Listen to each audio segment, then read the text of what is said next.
Pam, thanks so much for being with us. Thanks so much for having me. It's great news that a majority of Canadians say reconciliation with Indigenous peoples is a priority for them, but how much of a priority do you think it is for the leaders of the federal parties?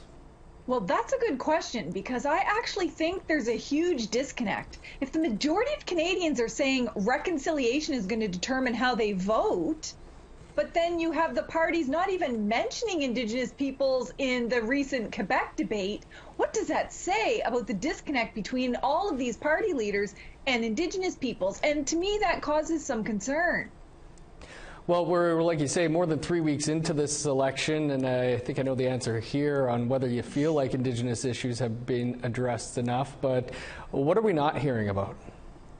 Well, we're not hearing about genocide. The National Inquiry into Murdered and Missing Indigenous Women and Girls found Canada guilty of not just historic genocide, but ongoing genocide. And that ties to murdered and missing Indigenous women and girls. It ties directly to residential schools. It ties to systemic racism in policing and healthcare, the lack of water, housing, education. It's all a package together. And you don't see them dealing with it in a comprehensive way. You see them basically having headline platforms. Here's what we promise on water, and they each compete to see who does better on water, instead of really looking at the issue strategically or in a holistic way.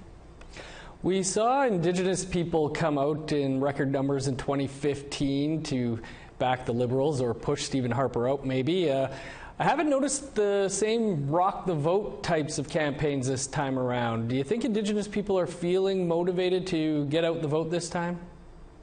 Well, I think Indigenous peoples are pretty frustrated that, they came out in those record numbers based on certain promises, that they would respect our right to determine what happens on our lands, the National Inquiry, water, dealing with funding and all of those things. And all of those promises weren't kept in their fulsome form during that time. So you saw in the next election, Trudeau only got a minority, but also that Indigenous voting was way down.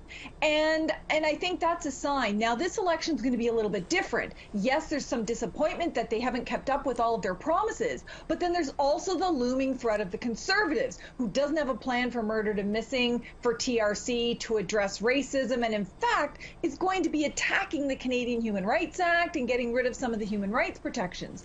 So it's a little bit of a different consideration. You might be frustrated that you didn't get promises, but oh no, you don't want a Harper-type regime to come back in, so maybe you would vote. And I see a really varied response from Indigenous peoples on what they plan to do on Election Day.